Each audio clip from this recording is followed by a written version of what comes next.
ਵਾਹਿਗੁਰੂ ਜੀ ਕਾ ਖਾਲਸਾ ਵਾਹਿਗੁਰੂ ਜੀ ਕੀ ਫਤਿਹ। ਵਿਸ਼ਾ ਹੈ ਜੀ ਸਵਰਗ ਅਤੇ ਨਰਕ। ਸਵਰਗ ਨਰਕ ਕੀ ਹੈ ਤੇ ਇਹ ਕਿਹਨਾਂ ਨੂੰ ਮਿਲਦਾ ਹੈ? ਸਭ ਤੋਂ ਪਹਿਲੀ ਬੇਨਤੀ, ਗੁਰੂ ਗ੍ਰੰਥ ਸਾਹਿਬ ਜੀ ਦੀ ਬਾਣੀ ਦੇ ਵਿੱਚ ਸਵਰਗ ਨਰਕ ਬਾਰੇ ਜੋ ਵਿਚਾਰ ਨੇ ਉਹ ਆਪ ਜੀ ਜ਼ਰੂਰ ਨੋਟ ਕਰੋ। ਗੁਰੂ ਗ੍ਰੰਥ ਸਾਹਿਬ ਜੀ ਦਾ ਪਾਵਨ ਅੰਕ ਹੈ 969 969 ਅਤੇ ਉੱਥੇ ਕਬੀਰ ਸਾਹਿਬ ਜੀ ਨੇ ਇੱਕ ਬਚਨ ਲਿਖਿਆ ਹੈ, ਕਵਨ ਨਰਕ ਕਿਆ ਸੁਰਗ ਵਿਚਾਰਾ, ਸੰਤਨ ਦੋ ਰਾਧੇ। ਰੱਬ ਦੇ ਪਿਆਰੇ ਜਨਾਂ ਨੇ ਜਿਹੜਾ ਵੀ ਇੱਕ ਖਿਆਲੀ ਨਰਕ ਅਤੇ ਖਿਆਲੀ ਸਵਰਗ ਬਣਾਇਆ ਹੋਇਆ ਹੈ, ਰੱਬ ਦੇ ਪਿਆਰੇ ਜਨਾਂ ਨੇ ਉਹ ਦੋਵੇਂ ਰੱਦ ਕਰ ਦਿੱਤੇ ਹਨ। ਮਤਲਬ ਉਹ ਸਾਡਾ ਵਿਸ਼ਾ ਹੀ ਨਹੀਂ, ਉਹ ਰੱਦ ਹਨ, ਅਸੀਂ ਉਹਦੀ ਚਿੰਤਾ ਹੀ ਨਹੀਂ ਕਰਨੀ। ਸੰਤਨ ਦੋ ਰਾਧੇ ਕਿਉਂਕਿ ਹਮ ਕਾਹੂ ਕੀ ਕਾਣ ਨਾ ਕੱਢਤੇ ਆਪਣੇ ਗੁਰ ਪ੍ਰਸਾਦੇ। ਅਸੀਂ ਤੇ ਗੁਰੂ ਪ੍ਰਸਾਦ ਦੇ ਪਾਤਰ ਬਣਨਾ ਹੈ। ਕਿਹੜਾ ਨਰਕ ਕਿਹੜਾ ਸਵਰਗ ਅਸੀਂ ਤਿਆਰ ਕਰਨਾ ਹੈ,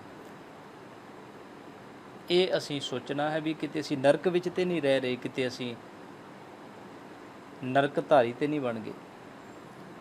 ਅਸੀਂ ਕਹਿੰਦੇ ਸਵਰਗ ਸਾਨੂੰ ਚਾਹੀਦਾ ਹੈ, ਮਰਨ ਤੋਂ ਬਾਅਦ ਸਵਰਗ। ਤੋਂ ਇਸ ਵਿਸ਼ੇ ਨੂੰ ਆਪਾਂ ਲੈਣਾ ਹੈ।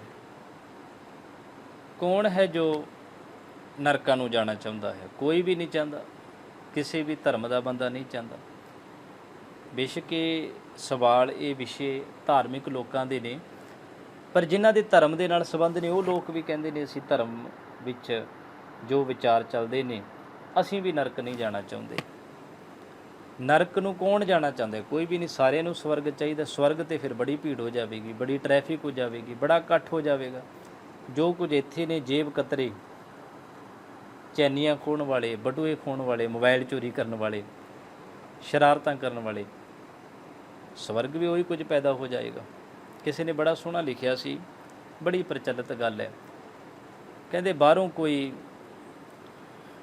ਆਫਿਸਰ ਆਏ ਸਕੂਲ ਦੇ ਵਿੱਚ, ਅਤੇ ਉਹਨਾਂ ਨੇ ਕਲਾਸ ਦੇ ਵਿੱਚ ਬੱਚਿਆਂ ਨੂੰ ਬੈਠਿਆਂ ਵੇਖਿਆ ਅਤੇ ਸਵਾਲ ਪੁੱਛ ਲਿਆ। ਕਹਿੰਦੇ ਬੱਚਿਓ, ਤੁਹਾਡੇ ਵਿੱਚੋਂ ਕੌਣ ਸਵਰਗ ਜਾਣਾ ਚਾਹੁੰਦਾ ਹੈ? ਦੋ ਬੱਚੇ ਉਸ ਕਲਾਸ ਦੇ ਬਹੁਤ ਹੁਸ਼ਿਆਰ ਸਨ, ਬਹੁਤ ਹੁਸ਼ਿਆਰ ਸਨ। ਉਹ ਪੜ੍ਹਾਈ ਦੇ ਵਿੱਚ, ਆਦਤਾਂ ਦੇ ਵਿੱਚ, ਨਿਯਮ ਦੇ ਵਿੱਚ, ਰਿਸਪੈਕਟ ਦੇ ਵਿੱਚ, ਮਾਣ ਸਤਿਕਾਰ ਅਧਿਆਪਕਾਂ ਦਾ ਕਰਨਾ, ਬੜੇ ਵਧੀਆ ਲਾਇਕ ਬੱਚੇ ਸਨ। ਉਹ ਜਦੋਂ ਕਲਾਸ ਵਿੱਚ ਉਹ ਵੀ ਬੈਠੇ ਸਨ, ਪੁੱਛਿਆ ਗਿਆ ਜੀ ਸਵਰਗ ਕੌਣ ਜਾਣਾ ਚਾਹੁੰਦਾ ਹੈ? ਕਲਾਸ ਦੇ ਸਾਰੇ ਬੱਚਿਆਂ ਨੇ ਝੱਟ ਹੀ ਹੱਥ ਖੜ੍ਹਾ ਕਰ ਦਿੱਤਾ। ਸਾਰੇ ਬੱਚਿਆਂ ਨੇ ਕਹਿੰਦੇ ਜੀ ਅਸੀਂ ਸਵਰਗ ਜਾਣਾ ਚਾਹੁੰਦੇ ਹਾਂ। ਪਰ ਉਹ ਦੋ ਬੱਚਿਆਂ ਨੇ ਹੱਥ ਖੜ੍ਹਾ ਕੀਤਾ, ਨਾਲ ਦੀ ਨਾਲ ਉਹਨਾਂ ਨੇ ਹੇਠਾਂ ਹੱਥ ਕਰ ਲਿਆ, ਥੱਲੇ ਹੱਥ ਕਰ ਲਿਆ। ਹੁਣ ਅਧਿਆਪਕ ਨੇ ਜਿਨ੍ਹਾਂ ਨੇ ਹੱਥ ਖੜ੍ਹਾ ਕੀਤਾ, ਆਫਿਸਰ ਨੇ, ਉਹਨਾਂ ਨੂੰ ਨਹੀਂ ਪੁੱਛਿਆ ਵੀ ਤੁਸੀਂ ਸਵਰਗ ਜਾਣਾ ਚਾਹੁੰਦੇ ਹੋ, ਹੱਥ ਖੜ੍ਹਾ ਕੀਤਾ ਅਤੇ ਦੱਸੋ, ਕਿਉਂਕਿ ਉਹਨਾਂ ਨੂੰ ਪੁੱਛਣਾ ਬਣਦਾ ਹੀ ਨਹੀਂ ਸੀ। ਉਹ ਜਾਣਾ ਚਾਹੁੰਦੇ ਸਨ, ਹੱਥ ਖੜ੍ਹਾ ਕਰ ਲਿਆ। ਪਰ ਜਿਨ੍ਹਾਂ ਨੇ ਹੱਥ ਖੜ੍ਹਾ ਕਰਕੇ ਦੋਵਾਂ ਨੇ ਹੱਥ ਨੀਵਾਂ ਕਰ ਲਿਆ, ਆਫਿਸਰ, ਟੀਚਰ ਉਹਨਾਂ ਕੋਲ ਗਏ, ਕਹਿੰਦੇ ਤੁਸੀਂ ਕਿਉਂ ਨਹੀਂ ਜਾਣਾ ਚਾਹੁੰਦੇ ਸਵਰਗ? ਉਹ ਬੱਚਿਆਂ ਨੇ ਉੱਤਰ ਬੜਾ ਕਮਾਲ ਦਾ ਦਿੱਤਾ। ਕਹਿੰਦੇ ਜੀ ਇਹ ਜਿੰਨੇ ਬੱਚੇ ਨੇ ਨਾ, ਇਹ ਬੜੇ ਸ਼ਰਾਰਤੀ ਨੇ। ਕਲਾਸ ਦੇ ਵਿੱਚ ਵੀ ਇਹ ਗੰਦਗੀ ਫੈਲਾ ਕੇ ਰੱਖਦੇ ਨੇ, ਟੀਚਰ ਦੇ ਜਾਣ ਦੇ ਪਿੱਛੋਂ ਵੀ ਉਹਨਾਂ ਦੇ ਨਾਮ ਇਹਨਾਂ ਨੇ ਗਲਤ ਰੱਖੇ ਹੋਏ ਨੇ। ਇਹ ਪੜ੍ਹਾਈ ਵੀ ਕੋਈ ਨਹੀਂ ਕਰਦੇ, ਇਹਨਾਂ ਨੇ ਕਲਾਸ ਨੂੰ ਨਰਕ ਬਣਾਇਆ ਹੋਇਆ। ਅਤੇ ਅਸੀਂ ਸੋਚਿਆ ਜੇ ਇਹਨਾਂ ਨੇ ਹੱਥ ਖੜ੍ਹਾ ਕੀਤਾ, ਇਹ ਸਵਰਗ ਜਾਣਾ ਚਾਹੁੰਦੇ, ਇਹਨਾਂ ਨੇ ਤਾਂ ਉਹ ਸਵਰਗ ਨੂੰ ਵੀ ਨਰਕ ਬਣਾ ਦੇਣਾ ਹੈ। ਫਿਰ ਅਸੀਂ ਸੋਚਿਆ ਜਦੋਂ ਇਹ ਕਲਾਸ ਵਿੱਚੋਂ ਨਿਕਲ ਗਏ, ਇਹ ਕਲਾਸ ਆਪੇ ਸਵਰਗ ਬਣ ਜਾਣੀ ਹੈ। ਤੋ ਯਾਦ ਰੱਖੋ, ਗੁਰਬਾਣੀ ਇਹ ਕਹਿ ਰਹੀ ਹੈ ਕਿ ਬੜੇ ਲੋਕ ਆਪਣੇ ਨਾਲ ਨਰਕ ਦਾ ਪੈਕੇਜ ਲੈ ਕੇ ਜਾਂਦੇ ਨੇ, ਜਿੱਥੇ ਜਾਂਦੇ ਉਹਨੂੰ ਨਰਕ ਬਣਾ ਦਿੰਦੇ ਹਨ। ਕਿਸੇ ਵਿਆਹ ਦੇ ਵਿੱਚ ਗਏ, ਉੱਥੇ ਲੜਾਈ ਕਰਕੇ ਨਰਕ ਬਣਾ ਦਿੱਤਾ। ਕਿਸੇ ਦੋਸਤਾਂ 'ਚ ਗਏ, ਉੱਥੇ ਲੜਾਈ ਕੀਤੀ ਅਤੇ ਉੱਥੇ ਨਰਕ ਬਣਾ ਦਿੱਤਾ। ਆਪਣੇ ਕੰਮ ਦੇ ਉੱਤੇ ਗਏ, ਕੰਮ ਦੇ ਉੱਤੇ ਲੜ ਕੇ ਉੱਥੇ ਨਰਕ ਬਣਾ ਦਿੱਤਾ। ਕਈ ਲੋਕ ਨਰਕ ਦਾ ਪੈਕੇਜ ਲੈ ਕੇ ਜਾਂਦੇ ਨੇ ਆਪਣੇ ਨਾਲ, ਕਈ ਲੋਕ ਆਪਣੇ ਨਾਲ ਸਵਰਗ ਦਾ ਪੈਕੇਜ ਲੈ ਕੇ ਜਾਂਦੇ ਹਨ। ਬੜੇ ਲੋਕ ਸਵਰਗ ਆਪਣੇ ਨਾਲ ਲੈ ਕੇ ਜਾਂਦੇ ਨੇ। ਜਿੱਥੇ ਜਾਂਦੇ ਨੇ ਆਪਣੀ ਆਦਤਾਂ ਦੇ ਨਾਲ, ਆਪਣੀ ਮਿਠਾਸ ਦੇ ਨਾਲ, ਆਪਣੇ ਗਿਆਨ ਦੇ ਨਾਲ, ਲੋਕਾਂ ਦੇ ਮਿਲਣ ਦੇ ਨਾਲ, ਗੱਲਬਾਤ ਦੇ ਨਾਲ ਉਹ ਸਵਰਗ ਬਣਾ ਦਿੰਦੇ ਹਨ। ਤੋ ਗੁਰੂ ਗ੍ਰੰਥ ਸਾਹਿਬ ਜੀ ਦੀ ਬਾਣੀ ਕਹਿ ਰਹੀ ਹੈ, ਕਵਨ ਨਰਕ ਕਿਆ ਸੁਰਗ ਵਿਚਾਰਾ। ਮਹਾਰਾਜ ਕਹਿ ਰਹੇ ਨੇ ਜਿਹੜਾ ਇਹ ਮਰਨ ਤੋਂ ਬਾਅਦ ਦਾ ਨਰਕ ਬਣਾਇਆ ਹੈ, ਉੱਥੇ ਇਹ ਸਜ਼ਾ ਮਿਲਦੀ ਹੈ, ਉੱਥੇ ਇਹ ਸਜ਼ਾ ਮਿਲਦੀ ਹੈ, ਉੱਥੇ ਪੀੜਿਆ ਜਾਂਦਾ ਹੈ, ਉੱਥੇ ਬੰਨਿਆ ਜਾਂਦਾ ਹੈ, ਉੱਥੇ ਜਮਾ ਦੀ ਮਾਰ ਹੈ, ਉੱਥੇ ਡੰਡੇ ਪੈਂਦੇ ਹਨ, ਅਤੇ ਸਵਰਗ ਦੇ ਬਾਰੇ ਉੱਥੇ ਹੂਰਾਂ ਮਿਲਦੀਆਂ ਨੇ। ਹੁਣ ਖਿਆਲ ਕਰੋ, ਜਿਹੜੀਆਂ ਹੂਰਾਂ ਮਿਲਣੀਆਂ, ਪਰੀਆਂ ਮਿਲਣੀਆਂ, ਇਹ ਧਾਰਮਿਕ ਲੋਕਾਂ ਦੇ 'ਤੇ ਖਿਆਲ ਸੀ। ਉਹਨਾਂ ਨੇ ਇੱਥੇ ਤੇ ਧਰਮੀ ਦਿਸਣ ਦੇ ਲਈ ਬੰਦਿਸ਼ ਵਿੱਚ ਆ ਕੇ ਇਹ ਸ਼ਬਦ ਕਹਿ ਦਿੱਤੇ ਵੀ ਅਸੀਂ ਇੱਥੇ ਹੂਰਾਂ ਨਾਲ ਜਾਂ ਪਰਿਵਾਰਕ ਤੌਰ 'ਤੇ ਕੋਈ ਸਾਂਝ ਨਹੀਂ ਰੱਖਣੀ, ਗ੍ਰਸਤਤਾ ਨੂੰ ਵੀ ਤਿਆਗ ਦਿੱਤਾ, ਪਰ ਮਨ ਦੇ ਵਿੱਚੋਂ, ਦਿਮਾਗ ਦੇ ਵਿੱਚੋਂ ਹੂਰਾਂ ਨੂੰ, ਚਿੱਤਰਾਂ ਨੂੰ ਨਹੀਂ ਕੱਢਿਆ। ਉਹ ਕਹਿੰਦੇ ਸਾਨੂੰ ਮਰਨ ਤੋਂ ਬਾਅਦ ਵਿੱਚ ਚਾਹੀਦੀ ਹੈ। ਗੱਲ ਤਾਂ ਉਹੀ ਹੋ ਗਈ ਵੀ ਬੁਰਿਆਈ ਨਹੀਂ ਤਿਆਗੀ, ਆਦਤ ਨਹੀਂ ਤਿਆਗੀ, ਬਾਕੀ ਸਭ ਕੁਝ ਤਿਆਗਣ ਨੂੰ ਤਿਆਰ ਹੋ ਗਿਆ। ਜਿਹਨੂੰ ਕਬੀਰ ਸਾਹਿਬ ਜੀ ਨੇ ਕਿਹਾ ਹੈ, ਗ੍ਰਹਿ ਤਜ ਬਨ ਖੰਡ ਜਾਈਏ ਚੁਨ ਖਾਈਏ ਕੰਦਾ। ਬੰਦਾ ਘਰ-ਬਾਰ ਛੱਡ ਕੇ ਜੰਗਲ ਚੱਲ ਗਿਆ, ਮੁੱਲੀ ਪੱਤੇ ਉੱਥੇ ਜੰਗਲ 'ਚ ਖਾਣ ਲੱਗ ਪਿਆ, ਪਰ ਅਜੂ ਵਿਕਾਰ ਨਾ ਛੋਡੀ ਪਾਪੀ ਮਨ ਮੰਦਾ। ਮਨ ਪਾਪੀ ਦਾ ਪਾਪੀ ਰਿਹਾ, ਖੁਰਾਕ ਪੁਸ਼ਾਕ ਘਰ ਬਦਲਿਆ, ਕੀ ਹੋ ਗਿਆ ਜੇ ਆਪਣੀ ਆਦਤ ਨਹੀਂ ਸੁਧਾਰੀ। ਮਹਾਰਾਜ ਕਹਿੰਦੇ ਤੂੰ ਆਦਤਾਂ ਸੁਧਾਰ ਕੇ ਨਰਕ ਤੋਂ ਸਵਰਗ ਪੈਦਾ ਕਰ ਲੈ। ਮਰਨ ਤੋਂ ਬਾਅਦ ਵਿੱਚ ਨਰਕ ਹੈ ਜਾਂ ਨਹੀਂ ਹੈ, ਮਰਨ ਤੋਂ ਬਾਅਦ ਵਿੱਚ ਸਵਰਗ ਹੈ ਜਾਂ ਨਹੀਂ ਹੈ, ਮਹਾਰਾਜ ਕਹਿੰਦੇ ਇਹ ਰੱਬ ਦੇ ਪਿਆਰਿਆਂ ਨੇ ਗੁਰਬਾਣੀ ਦੇ ਵਿੱਚ ਸੰਤਨ ਦੋ ਰਾਦੇ, ਇਹਨਾਂ ਦੋਨਾਂ ਨੂੰ ਰੱਦ ਕਰ ਦਿੱਤਾ ਹੈ। ਕਬੀਰ ਸਾਹਿਬ ਕਹਿੰਦੇ ਵੀ ਕਿਸੇ ਪੁਜਾਰੀ ਸਿਸਟਮ ਦਾ ਬਣਾਇਆ ਹੋਇਆ ਲੋਕਾਂ ਨੂੰ ਲੁੱਟਣ ਦੇ ਲਈ ਅਸੀਂ ਤੁਹਾਡੇ ਬਜ਼ੁਰਗਾਂ ਨੂੰ ਸਵਰਗ ਭੇਜ ਦਾਂਗੇ, ਤੁਸੀਂ ਸਾਨੂੰ ਬਿਸਤਰਾ ਦਿਓ, ਤੁਸੀਂ ਸਾਨੂੰ ਇਹ ਚੀਜ਼ ਦਿਓ, ਤੁਸੀਂ ਸਾਡੇ ਕੋਲੋਂ ਇਹ ਧਰਮ ਦੇ ਸ਼ਬਦ ਕਹਾਓ। ਸਾਡੇ ਗੁਰੂ ਘਰਾਂ ਵਿੱਚ ਵੀ ਸ਼ਬਦ ਮਜਬੂਰਨ ਬੋਲਣੇ ਪੈਂਦੇ ਨੇ, ਚਰਨਾਂ ਵਿੱਚ ਨਿਵਾਸ ਦੇਣਾ। ਜਿਹੜਾ ਪ੍ਰਾਣੀ ਸ਼ਰਾਬ ਪੀ ਪੀ ਕੇ ਚੜ੍ਹਾਈ ਕਰ ਗਿਆ ਹੋਵੇ, ਡਾਕਟਰਾਂ ਨੇ ਵੀ ਹੱਥ ਖੜੇ ਕਰ ਦਿੱਤੇ, ਪਰਿਵਾਰ ਵਾਲਿਆਂ ਨੇ ਵੀ ਬੜੀ ਮਿਹਨਤ ਕੀਤੀ ਵੀ ਬਸ ਕਰੋ ਬਸ ਕਰੋ, ਹੁਣ ਸਾਰੀ ਉਮਰ ਹੋ ਗਈ ਪਿੰਦਿਆਂ। ਜਿਹੜਾ ਬੰਦਾ ਅੜੀ 'ਚ ਕਿਸੇ ਦੀ ਮੰਨਿਆ ਹੀ ਨਹੀਂ, ਕੀ ਕਿਸੇ ਦੇ ਸ਼ਬਦ ਕਿਹਾ ਵੀ ਉਹਨੂੰ ਚਰਨਾਂ 'ਚ ਨਿਵਾਸ ਮਿਲ ਜਾਏ, ਕੀ ਮਿਲ ਜਾਏਗਾ? ਇਹੋ ਜਿਹੇ ਲੋਕਾਂ ਨੂੰ ਵੀ ਚਰਨਾਂ 'ਚ ਨਿਵਾਸ ਮਿਲੇਗਾ? ਨਹੀਂ। ਫਿਰ ਇਹ ਸੋਚਣ ਦਾ ਵਿਸ਼ਾ ਹੈ। ਇਹ ਤੇ ਅਸੀਂ ਕਹਿੰਦੇ ਹਾਂ ਜੀ ਫਲਾਣਾ ਬੰਦਾ ਸਵਰਗਵਾਸ ਹੋ ਗਿਆ। ਅਸੀਂ ਕਹਿੰਦੇ ਨੇ ਵੀ ਸਾਨੂੰ ਦੋ ਸ਼ਬਦ ਨੇ, ਸੁੱਖ ਤੇ ਸ਼ਾਂਤੀ। ਆਤਮਾ ਨੂੰ ਸ਼ਾਂਤੀ ਪ੍ਰਦਾਨ ਹੋਵੇ। ਆਪਾਂ ਕਹਿੰਦੇ ਹਾਂ ਕੋਈ ਪ੍ਰਾਣੀ ਚੜ੍ਹਾਈ ਕਰ ਜਾਂਦਾ ਹੈ, ਆਪਾਂ ਕਹਿੰਦੇ ਨਾ ਕਿ ਆਤਮਾ ਨੂੰ ਸ਼ਾਂਤੀ। ਯਾਦ ਰੱਖੋ, ਸ਼ਾਂਤੀ ਜੋ ਹੈ ਉਹ ਮਨੁੱਖ ਨੂੰ ਜਿਉਂਦਿਆਂ ਜੀ ਚਾਹੀਦੀ ਹੈ ਜਾਂ ਮਰਨ ਤੋਂ ਬਾਅਦ ਚਾਹੀਦੀ ਹੈ? ਇਹ ਤੁਸੀਂ ਆਪ ਸੋਚੋ। ਇਹਨੂੰ ਕਿਤੇ ਕੋਈ ਕਟਾਸ ਜਾਂ ਕਿੰਤੂ ਨਾ ਲੈ ਲਿਓ। ਵੈਸੇ ਇੱਕ ਨੋਰਮਲੀ ਗੱਲ ਸੋਚੋ ਕਿ ਜਿਹੜੀ ਸ਼ਾਂਤੀ ਹੈ ਉਹ ਮੈਨੂੰ ਹੁਣ ਚਾਹੀਦੀ ਹੈ ਜਾਂ ਮਰਨ ਤੋਂ ਬਾਅਦ ਚਾਹੀਦੀ ਹੈ? ਸਾਡੇ ਪਿਤਾ ਜੀ, ਸਾਡੇ ਮਾਤਾ ਜੀ, ਸਾਡੀ ਨੂੰਹ, ਸਾਡੀ ਸੱਸ, ਸਾਡੀ ਭੈਣ, ਸਾਡਾ ਭਰਾ, ਸਾਡਾ ਦੋਸਤ, ਉਹਦਾ ਦਿਮਾਗ ਹੁਣ ਸ਼ਾਂਤ ਹੋਣਾ ਚਾਹੀਦਾ ਹੈ, ਬੜਾ ਕਲਪਦਾ ਹੈ, ਬੜਾ ਸੜਦਾ ਹੈ, ਜਾਂ ਮਰਨ ਤੋਂ ਬਾਅਦ ਹੋਣਾ ਚਾਹੀਦਾ ਹੈ? ਆਤਮਾ ਨੂੰ ਸ਼ਾਂਤੀ ਜਿਉਂਦਿਆਂ ਜੀ ਚਾਹੀਦੀ ਹੈ। RIPA, ਮਰਨ ਤੋਂ ਬਾਅਦ ਤੇ ਬਣ ਗਿਆ ਜਿਉਂਦਿਆਂ ਜੀ। ਸਵਰਗ ਮਰਨ ਤੋਂ ਬਾਅਦ ਨਹੀਂ, ਜਿਉਂਦਿਆਂ ਜੀ ਅਸੀਂ ਸਵਰਗ ਪੈਦਾ ਕਰੀਏ। ਆਪਣੇ ਖਿਆਲਾਤ, ਆਪਣੀ ਸੋਚ, ਆਪਣੀ ਵਿਚਾਰਧਾਰਾ। ਤਾਂ ਹੀ ਤੇ ਭਗਤ ਨਾਮਦੇਵ ਜੀ ਨੇ ਕਿਹਾ ਨਾ, ਭਗਤ ਨਾਮਦੇਵ ਜੀ ਨੇ, ਜਿੱਥੇ ਬਾਬਾ ਫਰੀਦ ਜੀ ਨੇ ਵੀ ਕਿਹਾ ਕਿ ਆਜ ਮਿਲਾਵਾ ਸ਼ੇਖ ਫਰੀਦ, ਕਹਿੰਦੇ ਹੁਣ ਮੈਂ ਤੁਹਾਡੀਆਂ ਉਲਝਣਾਂ ਸਮਝ ਗਿਆ, ਮਰਨ ਤੋਂ ਬਾਅਦ ਨਹੀਂ ਸਵਰਗ ਚਾਹੀਦਾ, ਮੈਂ ਤੇ ਅੱਜ ਹੁਣੇ ਮਿਲਣਾ ਹੈ, ਮੈਂ ਤੇ ਕਹਿੰਦੇ ਹੁਣੇ ਮਿਲਣਾ ਹੈ। ਤੇ ਭਗਤ ਨਾਮਦੇਵ ਜੀ ਨੇ ਵੀ ਕਿਹਾ, ਕਹਿੰਦੇ ਓਹੋ ਤੁਸੀਂ ਮੈਨੂੰ ਇੰਨਾ ਸਮਾਂ ਉਲਝਾ ਕੇ ਰੱਖਿਆ ਵੀ ਮਰਨ ਤੋਂ ਬਾਅਦ ਸਵਰਗ ਮਿਲੇਗਾ, ਮੈਂ ਤੁਹਾਡੇ ਪਿੱਛੇ ਪਿੱਛੇ ਭੱਜਦਾ ਰਿਹਾ, ਜਿਵੇਂ ਤੁਸੀਂ ਕਹਿੰਦੇ ਮੈਂ ਕਰਦਾ ਗਿਆ, ਤੁਸੀਂ ਤੇ ਮੈਨੂੰ ਲੁੱਟ ਖਾ ਲਿਆ। ਕਹਿੰਦੇ ਹੁਣ ਨਹੀਂ ਮੈਂ ਤੁਹਾਡੇ ਹੱਥ ਆਂਦਾ। ਕਿਉਂ? ਬਾਬਾ ਨਾਮਦੇਵ ਜੀ ਕਹਿੰਦੇ ਆਜ ਹੁਣੇ, ਇਸੇ ਜਨਮ ਵਿੱਚ ਨਾਮੇ ਬਿਠਲ ਦੇਖਿਆ। ਕਹਿੰਦੇ ਤੁਸੀਂ ਮਰਨ ਤੋਂ ਬਾਅਦ ਰੱਬ ਦੀ ਪ੍ਰਾਪਤੀ ਦਿਵਾਉਂਦੇ ਸੀ, ਕਹਿੰਦੇ ਮੈਂ ਇਸੇ ਜੀਵਨ 'ਚ ਦੇਖ ਲਿਆ ਹੈ। ਮੂਰਖ ਕੋ ਸਮਝਾਓ ਰੇ ਪਾਂਡੇ ਤੁਮਰੀ ਗਾਇਤਰੀ ਲੋਧੇ ਕਾ ਖੇਤ ਖਾਦੀ ਥੀ, ਲੇਕਰ ਠੇਂਗਾ ਟੰਗਰੀ ਤੋੜੀ, ਲਾਂਗਤ ਲਾਂਗਤ ਜਾਤੀ ਸੀ।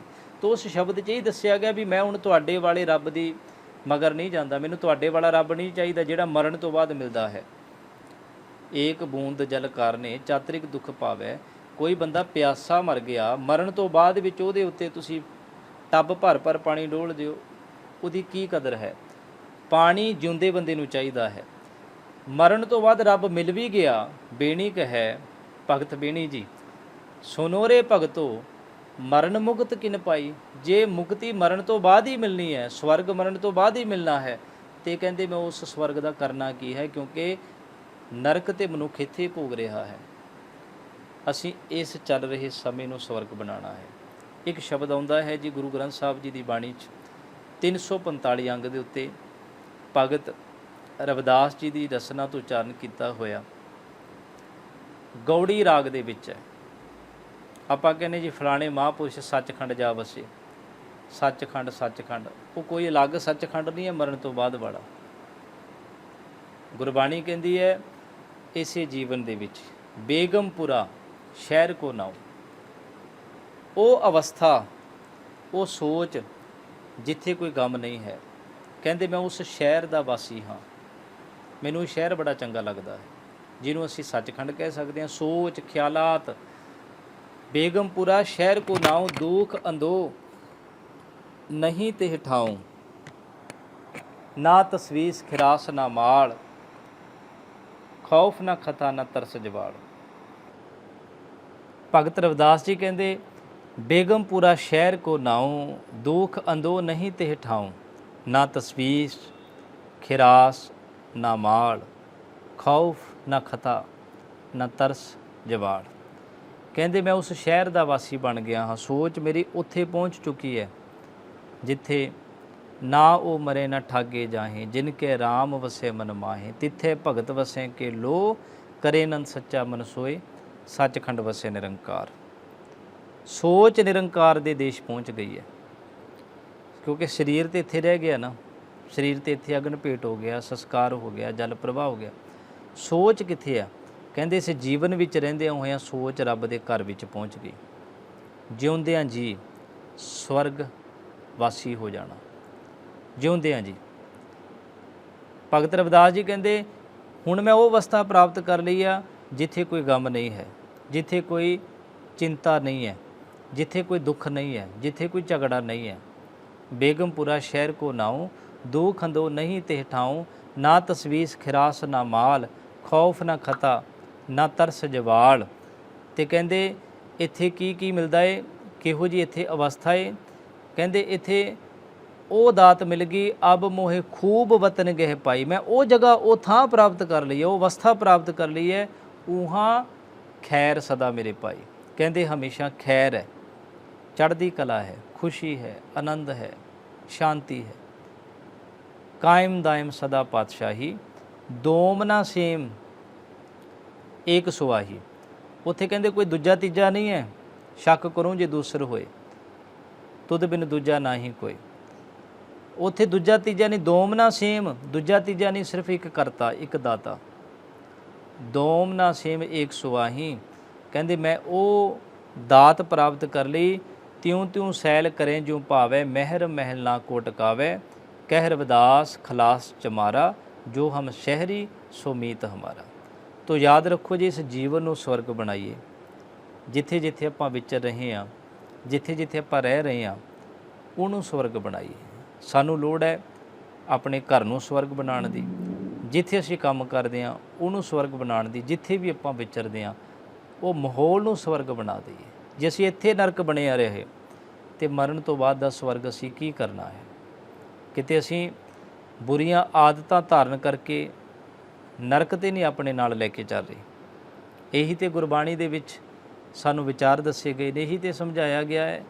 ਤਾਂ ਹੀ ਤੇ ਸਤਿਗੁਰੂ ਜੀ ਨੇ ਕਿਹਾ ਕਿ ਤੂੰ ਇਸੇ ਜੀਵਨ ਦੇ ਵਿੱਚ ਸਵਰਗ ਦੀ ਪ੍ਰਾਪਤੀ ਕਰ ਲੈ ਤੇ ਤੇਰਾ ਜੀਵਨ ਇੱਥੇ ਹੈ। ਇੱਥੇ ਸਵਰਗ ਪ੍ਰਾਪਤ ਹੋ ਗਿਆ, ਇੱਥੇ ਪਰਮਾਤਮਾ ਦੇ ਨਾਲ ਮੇਲ ਹੋ ਗਿਆ। ਇਹ ਤੋਂ ਵੱਡੀ ਕੋਈ ਹੋਰ ਦਾਤ ਨਹੀਂ ਹੈ। ਸੋ ਇਹ ਬਚਨ ਅਸੀਂ ਧਿਆਨ ਵਿੱਚ ਰੱਖੀਏ।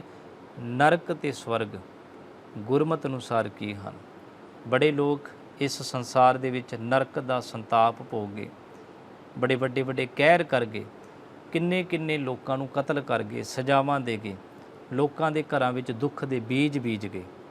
ਉਹ ਇਸ ਜੀਵਨ 'ਚ ਐਡਾ ਵੱਡਾ ਨਰਕ ਭੋਗ ਕੇ ਗਏ ਨੇ, ਕਿੰਨਿਆਂ ਹੀ ਲੋਕਾਂ ਨੂੰ ਮੁਸੀਬਤ ਵਿੱਚ ਪਾ ਕੇ ਗਏ ਹਨ। ਪਰ ਬੜੇ ਲੋਕ ਨੇ ਜੋ ਆਪਣੀ ਸਿਆਣਪ, ਸੂਝਤਾ, ਗਿਆਨ, ਚੰਗੇ ਸੁਭਾਅ ਦੇ ਜ਼ਰੀਏ ਲੋਕਾਂ ਦੇ ਵਿੱਚ ਸਵਰਗ ਬਣਾ ਗਏ ਹਨ। ਚੰਗਿਆਈ ਦੇ ਵਧੀਆ ਬੀਜ ਬੀਜ ਕੇ ਸੰਸਾਰ ਤੋਂ ਚਲ ਗਏ ਹਨ। ਸੋ ਇਹ ਸਾਡੇ ਆਪਣੇ ਹੱਥ ਵਿੱਚ ਹੈ। ਅਸੀਂ ਕਿਸੇ ਪੁਜਾਰੀ ਸਿਸਟਮ ਦੇ ਅਧੀਨ ਨਹੀਂ ਜਾਣਾ, ਅਸੀਂ ਕਦੇ ਉਹਨਾਂ ਦੇ ਅੜਿੱਕੇ ਨਹੀਂ ਚੜ੍ਹਨਾ। ਸਾਡੀ ਉਹ ਭਾਵਨਾ ਨਾਲ ਖੇਲਦੇ ਹਨ, ਖਿਲਵਾੜ ਕਰਦੇ ਹਨ। ਉਹ ਸਾਡਾ ਫਾਇਦਾ ਉਠਾਉਂਦੇ ਨੇ, ਸਾਡੀ ਅਗਿਆਨਤਾ ਦਾ। ਅਸੀਂ ਅਗਿਆਨੀ ਹਾਂ, ਉਹ ਫਾਇਦਾ ਉਠਾਉਂਦੇ ਹਨ ਕਿ ਅਸੀਂ ਮਰਨ ਤੋਂ ਬਾਅਦ ਤੁਹਾਨੂੰ ਇਸ ਤਰ੍ਹਾਂ ਨਰਕ ਦੇ ਦਾਂਗੇ, ਜੇ ਤੁਸੀਂ ਉੱਥੇ ਜਾਓਗੇ ਉੱਥੇ ਸਵਰਗ ਮਿਲ ਜਾਏਗਾ। ਗੁਰੂ ਸਾਹਿਬ ਕਹਿੰਦੇ ਉਹਨਾਂ ਦਾ ਖਹਿੜਾ ਛੱਡੋ, ਆਪਣੀ ਇਸ ਚੱਲ ਰਹੀ ਲਾਈਫ ਨੂੰ ਸਵਰਗ ਬਣਾਓ, ਤਾਂ ਜੋ ਅਸੀਂ ਸਾਰੇ ਖੁਸ਼ੀਆਂ ਦੇ ਵਿੱਚ, ਸ਼ੁਕਰਾਨੇ ਦੇ ਵਿੱਚ ਆਪਣੀ ਜ਼ਿੰਦਗੀ ਬਤੀਤ ਕਰ ਸਕੀਏ। ਵਾਹਿਗੁਰੂ ਜੀ ਕਾ ਖਾਲਸਾ, ਵਾਹਿਗੁਰੂ ਜੀ ਕੀ ਫਤਿਹ।